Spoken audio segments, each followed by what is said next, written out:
अस्सलाम वालेकुम स्टूडेंट्स। बच्चे, आज जो टॉपिक हम पढ़ने जा रहे हैं वो हमारे पास है beta elimination reaction. Beta elimination reaction क्या होता है?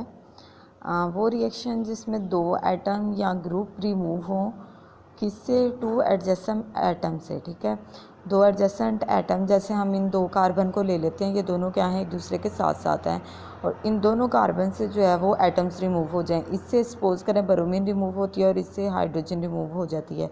तो ऐसे रिएक्शन जहाँ से दो एटम या ग्रुप्स रिमूव हों और उनके दरमियान में फिर बाद में क्या आ जाए, जो प्रोडक्ट बने उसमें क्या आ जाए, मल्टीपल बॉन्ड आ जाए, तो उसको हम क्या कहते हैं? Beta elimination reaction. और ये रिएक्शन जो है वो बच्चे अल्कोहलिक पोटाशियम हाइड्रोक्साइड की मौजूदगी में हो रहा होता है। आपने पढ़ा हुआ है कि ये सपोज करें हमारे पास क्या है, फंक्शनल ग्रुप है, और फंक्शनल ग्रुप के साथ वाली जो पहली कार्बन होती है उसको हम कहते हैं अल्फ़ा कार्बन, और दूसरी वाली जो कार्बन है उसको हम क्या कहते हैं? Beta carbon. तो अल्फ़ा कार्बन से ब्रोमीन रिमूव होती है और बीटा कार्बन से हाइड्रोजन।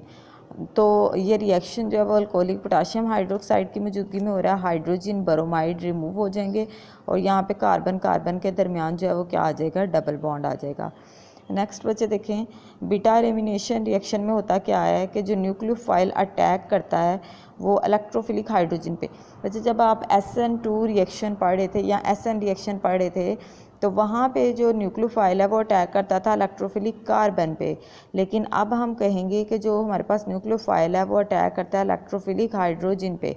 और इलेक्ट्रोफिलिक हाइड्रोजन कौन सी होगी? बीटा हाइड्रोजन की बात हो रही है। अल्फ़ा हाइड्रोजन पे वो अटैक नहीं करता है। किस पे अटैक करता है? बीटा हाइड्रोजन पे अटैक करता है। किसकी? अल्काइल हेलाइड की जो बीटा कार्बन होगी उसके हाइड्रोजन पे क्या करेगा? वो अटैक करेगा। ठीक है, और उसके रिज़ल्ट में जो हमारे पास प्रोडक्ट आएगी वो क्या होगा? मल्टीपल बॉन्डेड एल्कीन होगी।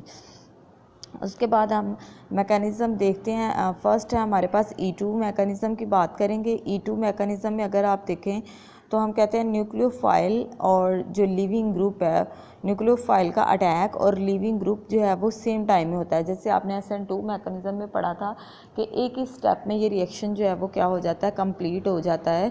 मतलब न्यूक्लियोफाइल का अटैक भी और लिविंग ग्रुप भी दोनों एक ही स्टेप में जो है वो कंप्लीट हो जाते हैं। ठीक है, तो कार्बन कार्बन के दरमियान प्रोडक्ट में क्या आ जाता है? डबल बॉन्ड आ जाता है। जैसे यहाँ पे हम बात करते हैं, ये हमारे पास क्या है? अल्काइल हेलाइड है।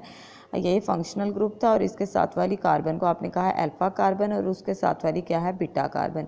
ये कोई आपके पास क्या है? न्यूक्लियोफाइल है। जब ये बीटा कार्बन की हाइड्रोजन पे यानी इलेक्ट्रोफिलिक हाइड्रोजन पे जब ये अटैक करेगा तो ये क्या बना लेगा? साथ में क्या बनेगा? BH बनेगा। और यहाँ से जो है वो हम कहेंगे हमारे पास क्या, ये जो ब्रोमीन है वो हमारे पास यहाँ से रिमूव हो जाएगी। बच्चे, यहाँ पे आपके पास क्या आएगा? ब्रोमीन आ जाएगा। और ये जो कार्बन कार्बन रह गई हैं इनके दरमियान में यहाँ पे क्या आ जाएगा? आपके पास डबल बॉन्ड आ जाएगा। अगर हम यहाँ पे मॉलिक्यूलैरिटी की बात करें तो हम कहते हैं E2 रिएक्शन में मॉलिक्यूलैरिटी जो है वो हमारे पास क्या होती है? 2 होती है। क्यों 2 होती है? बच्चे, SN2 रिएक्शन की तरह हम बात करेंगे कि जो हमारे पास मॉलिक्यूलैरिटी है वो दो चीज़ों पे डिपेंड कर रही है। एक तो किस पे? अटैकिंग न्यूक्लियोफाइल पे, और दूसरा किस पे? सबस्ट्रेट मॉलिक्यूल पे। ठीक है, तो मॉलिक्यूलैरिटी फिर इस रिएक्शन की हमारे पास क्या बनती है? 2 बनती है। उसके बाद काइनेटिक स्टडी से ये पता चलता है कि ये क्या है? हमारे पास सेकंड ऑर्डर रिएक्शन है। बच्चे, जैसे हमने कहा कि कंसंट्रेशन जो है वो किस पे डिपेंड कर रही है? न्यूक्लियोफाइल पे और सबस्ट्रेट पे। तो इसका भी ऑर्डर 1 और इसका भी ऑर्डर 1, तो टोटल ऑर्डर ऑफ रिएक्शन हमारे पास क्या बन जाता है? 2, यानी इसको हम कह सकते हैं कि हमारे पास क्या है? सेकेंड ऑर्डर रिएक्शन है। उसके बाद हम पढ़ते हैं E1 मैकेनिज़्म है हमारे पास। E1 मैकेनिज़्म में हम कहते हैं कि ये इसमें फर्स्ट स्टेप जो है वो स्लो स्टेप होता है और सेकंड स्टेप जो है वो फास्ट स्टेप होता है। स्लो स्टेप में हमारे पास जो है वो आयोनाइजेशन होती है और आयोनाइजेशन के बाद हमारे पास क्या बनता है? एक कार्बोकेटाइन बनता है। जैसे कि हम SN1 मैकेनिज़्म में पढ़ रहे थे, तो ये जो स्टेप रिएक्शन है हमारे पास 2 स्टेप्स में कंप्लीट होता है। फर्स्ट स्टेप में हमारे पास कार्बोकेटाइन फॉर्मेशन होती है जो कि हमारे पास स्टेप क्या कहलाता है? स्लो स्टेप कहलाता है। और सेकंड स्टेप जो है उसमें न्यूक्लियोफाइल अटैक करता है ताकि जो है वो आपके पास प्रोडक्ट मिल सके। यहाँ पे जो प्रोडक्ट आएगी वो क्या होगी? डबली बॉन्डेड अल्कीन होगी। ठीक है, जैसे सपोज करेंगे हमारे पास क्या है? एक टर्शरी अल्काइल हेलाइड है, ये भी क्या है? CH3 है, ये CH3 और CH3। हैलोजन जो है वो जिस कार्बन के साथ लगा हुआ है उसके तीनों तरफ क्या है? कार्बन है, तो उसको हम क्या कहते हैं? Tertiary alkyl halide. Tertiary alkyl halide जो है जब उसकी स्लो आयोनाइजेशन होती है तो पहले वो क्या बनाता है, टर्शरी कार्बोकेटाइन। देखें यहाँ से जो ब्रोमीन है वो लीव कर जाएगा और कार्बन पे क्या आ जाएगा, पॉजिटिव चार्ज, क्योंकि कार्बन जो है वो कितने बॉन्ड बनाती है, 4, लेकिन यहाँ पे कितने आ जाएंगे, 3 बॉन्ड आ जाते हैं, तो इस पर क्या आ जाता है, पॉजिटिव चार्ज। अब यही जो टर्शरी हमारे पास कार्बोकेटाइन है, जब इसकी हम बात करते हैं कि हमारे पास क्या हो, एक न्यूक्लियोफाइल हो और वो किस पे, ये कार्बोकेटाइन था, और ये हमारे पास जो कार्बन थी वो क्या थी, अल्फ़ा कार्बन थी, और साथ वाली क्या थी, बीटा कार्बन थी।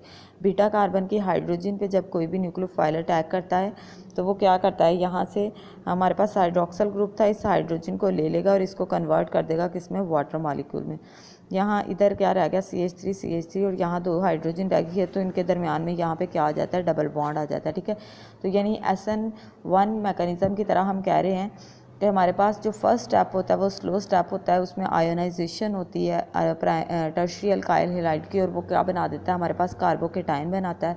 और जो सेकंड स्टेप है उसमें फास्ट स्टेप हम उसको कह रहे होते हैं, उसमें जो है वो अटैकिंग न्यूक्लियोफाइल जब अटैक करता है तो हमारे पास यहाँ से जो बीटा हाइड्रोजन है वो क्या कर जाती है, लीव कर जाती है, और क्या बन जाता है, उसके दरमियान डबल बॉन्ड आ जाता है। तो यहाँ पे जैसे हम बात कर रहे थे SN1 मैकेनिज़्म में, तो उसमें हम कहते थे कि जो हमारे पास मॉलिक्यूलैरिटी ऑफ रिएक्शन है वो क्या है, यूनिमॉलिक्यूलर रिएक्शन है, क्योंकि जो कंसंट्रेशन है यानी काइनेटिक स्टडी से ये पता चलता है कि वो सिर्फ किस पे डिपेंड कर रही है, टर्शरी अल्काइल हैलाइड पे डिपेंड कर रही है, क्योंकि जो फर्स्ट स्टेप है वो ही रेट डिटर्मिनिंग स्टेप होता है, उसी में हमें रिएक्शन के रेट का पता चल जाता है कि रिएक्शन का रेट यहाँ पे क्या है, स्लो रिएक्शन का रेट है। सेकंड स्टेप को हम रिएक्शन रेट में जो है वो नहीं लेते हैं, क्योंकि फर्स्ट स्टेप में क्या हो रहा है, सिर्फ स्टार्टिंग जो है वो रिएक्शन लिया जाता है, जिसमें हमारे पास क्या बनता है, कार्बोकेटाइन फार्मेशन हो रही है। नेक्स्ट जो है वो हम बात करेंगे E1 और E2 मैकेनिज़्म में डिफरेंस क्या है। फर्स्ट में हमने E2 में बात की कि मॉलिक्यूलैरिटी ऑफ रिएक्शन 2 होती है।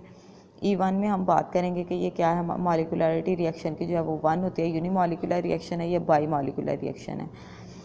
E2 मैकेनिज़्म में हमने बात की कि रेट ऑफ रिएक्शन जो है वो 2 चीज़ों पे डिपेंड करता है, अल्काइल हैलाइड यानी सबस्ट्रेट और अटैकिंग न्यूक्लियोफाइल दोनों पे डिपेंड करता है। और E1 जो मैकेनिज़्म है उसमें हम बात करेंगे कि रेट ऑफ रिएक्शन जो है वो सिर्फ कंसनट्रेशन ऑफ अल्काइल हैलाइड पे डिपेंड कर रहा होता है। ये बिल्कुल एक दूसरे के मतलब SN2 और SN1 रिएक्शन की तरह से हैं।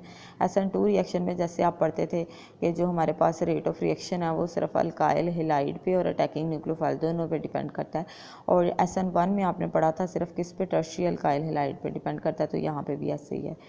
E2 मैकेनिज़्म जो है वो प्राइमरी अल्काइल हैलाइड शो करते हैं, और E1 मैकेनिज़्म जो है वो टर्शरी अल्काइल हैलाइड शो करते हैं, ये भी आपने पढ़ा था। यहाँ तक आपका ये टॉपिक्स थे SN2, SN1, E2 और E1 मैकेनिज़्म। इसके बाद जो है वो अगर हम कुछ टॉपिक्स जो है वो इम्पोर्टेंट लगे तो हम वो पढ़ लेंगे, अदरवाइज़ आपका कोर्स जो है वो ऑलमोस्ट कंप्लीट हो चुका है। ये भी आपके कोर्स आउटलाइन में नहीं थे, लेकिन लास्ट ईयर पेपर में आए हुए हैं, इस वजह से आपने इनको बहुत अच्छे से जो है वो प्रिपेयर कर लेना है। अल्लाह हाफिज़।